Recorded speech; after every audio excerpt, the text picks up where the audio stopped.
大家好，我们现在要来做的是一个这个平安符的袋子。好，那这个平安符其实如果你放呢，一般我们求的这个平安符以外，也可以放香包当成香囊。那当然你也可以收纳一些小的有纪念性的东西，都可以把它放在里面。所以因为明年是龙年嘛，那我们除了做这个很可爱的红包袋，在上一篇我们会教到已经有教了的红包袋以外呢，我们就是另外来做一个平安符。那平安符呢，我们前后因为龙年呢，我们各有2个图案，其实不止在过年的时候可以用啊，每年的端午节你也可以拿出来挂一下，这整个很应景啊，对不对？所以呢，我们就是平安符，它可以直接从这里塞进去。那因为里面会塞东西，所以我就没有再做里部了，因为平常我们也不会把它翻来翻去，大部分都是塞了东西我们就用了。然后呢，这个袋子的部分呢，我们做的是可以调整的。那我们袋子呢，就是用这个五彩色有金葱的这种比较特殊的线，看起来就比较特别，感觉比较贵气一点点哈。那这个布料呢，就是还蛮可爱的，有正面的龙跟侧面的龙，那背面就是一些吉祥话啦。好，我们来做这个很简单的平安符。首先呢，我们有一块这个布料是上面做挂钩的，这块我们可以用斜布，好，然后用斜布去做呢，我们就把它这样对折一下，然后来把它车起来，好，对折再对折，然后把它车起来。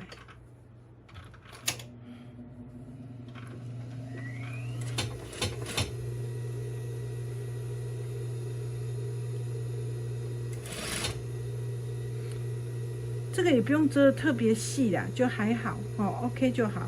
那如果你不想要用那个斜布，你要用直布，当然也可以。这个没有什么很硬性要规定说要直布或横布或斜布都还好，然后就看你需要的长度，好把它剪起来，这样子。那这个就备用。那球会叫你追。然后呢，我们有一个这个小的这一片，好。那其实这种东西就是怎样，它有一点像那个枕头套。我们有一个那个信封式枕头套，以前曾经教过，很像那种的做法，就是几道线我们就可以完成了。那这个底部的地方，因为它这个有字哦，你看一下上下方向，好，然后底的地方呢，先车个3卷车缝，把它折一折，车个3卷车缝，然后你选定一下，说你哪一边要当正面。那这个我已经这个侧面的头当正面，那这个我就那个正面的头当正面。那背面的地方中央线剪一下。要做什么呢？要来放这个刚刚车的那个长袋子，好，就是为了要穿等一下那个挂脖子还是挂在你的包包里面的那种袋子。我们先把它固定好，给它固定好，不要让它掉下来。好，这样子。那有些像给小朋友用，他甚至就是不会穿袋子，直接弄一个别针过去，这样也是可以。好，然后呢，接下来怎么做？我有点忘记，看一下。然后把这个小片的有没有跟它再把它车起来？有时候太久没车，还是那个太简单了，用也别给你这样子。我刚有一瞬间有点忘记这个要怎么做。然后车完之后呢，我们再来把这个正面的部分上方3卷车缝车起来。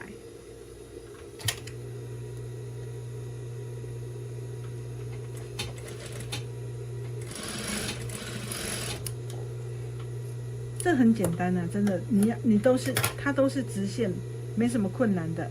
然后呢，我们就把这个前面的带身跟后面的带身放在一起，然后再把上面的盖子呢盖起来，然后车一个3边，车另外这3边。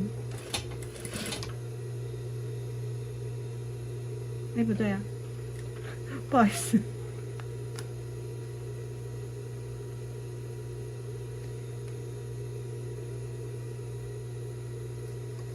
接下来呢，我们就这样子，好，把它放到它的上面来，把它放到它的上面来，然后呢，就把它车起来，不要把它穿进去哦，直接把它这样车起来就好了。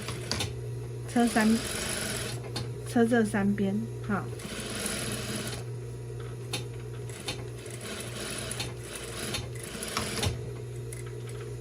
然后把多余的缝缝剪掉。好，这个缝缝不用太大。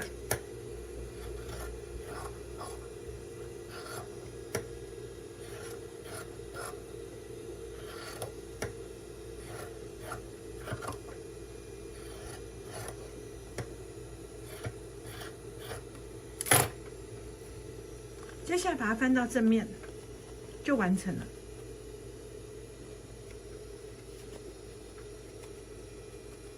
那我们在翻的时候呢，这个角角的地方稍微折一下，好，然后翻到正面会比较好看一点。然后上面的这个小小的盖子呢，就可以很自然的盖到前面来。这样呢，你的平安符比较不会无缘无故往外飞。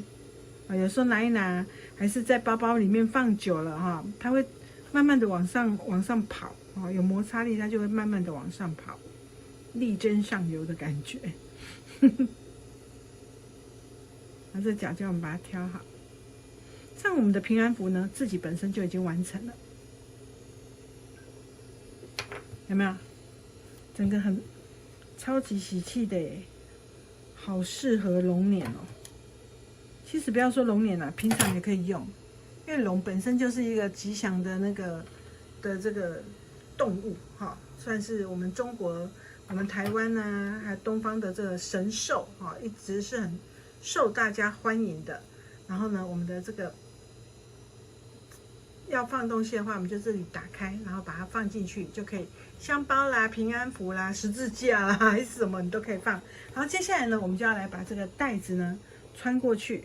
好，如果你是要用袋子的话，我们就是可以直接把绳子呢穿过去。那如果是给小朋友的，怕在脖子上危险，好，那我们就当然就可以用个别的方式，比如说用安全别针啊什么去弄。然后接下来就教大家怎么样去绑这个活动的这个结我们交叉完之后呢，这个前后我们的头把它稍微用那个火烤一下，让它不会这样揪揪。好，用火烤一下。好，然后呢，首先呢，放过来这边之后，这个头转一圈到后面去哦，转一圈到后面去，有没有看到？好，然后再转一圈，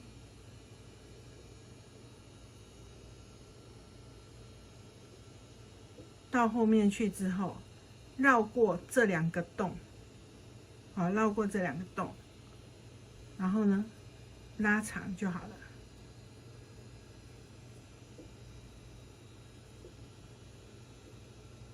这样，有没有看到？这样它就可以移动了，有没有看到？要不要再看一次？其实网络上很多教学啊，你们可以看。这个你多的就把它剪掉哈。再看一次哦，这里转一圈到后面去，这样看比较清楚。转一个到后面去，这条绳子到后面去，好，然后再转一圈，这个也到后面去，到他们的后面去，像这样。然后呢，这里会有这两个圈圈交叉的地方，就从中间穿过去，然后拉紧。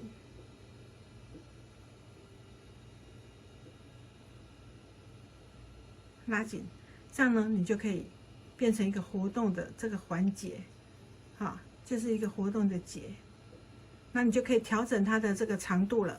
你可以把它弄得很短，好，那你当然也可以把它弄得很长，看你要挂在哪一个部位。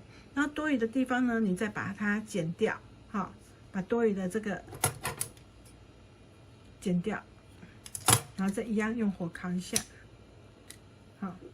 那刚刚为什么要先剪呢？就是说你在打的时候，有时候你会不小心让它那个头散散的，那你就是把它先烤一下啊，然后完成之后，我们把它缩小之后，把这个尾端缩小之后再剪一下，就会可以变成可以调整的这个绳结，好，可以调节长度的一个绳结，对不对？这样是不是很方便？就是说，如果你不需要太长的话，你就是把它弄短，好。那这个绳子就还蛮漂亮的，挂着也不会怂，就真的质感还不错。这个我专程去挑的这个绳结。好，然后把它那个烫平之后呢，就会像这样子扁扁的，啊，就不会碰，烫平就好了。所以呢，这个平安符真的相当的简单，然后又很好做。所以呢，喜欢的朋友你可以自己做一个，平常啊，你也可以用那个比较喜气一点的布料。如果你需要平安符的话，那你刚好就可以做咯，是不是？好啦，祝大家平安顺利、健康、福气。就这样了，龙年祝你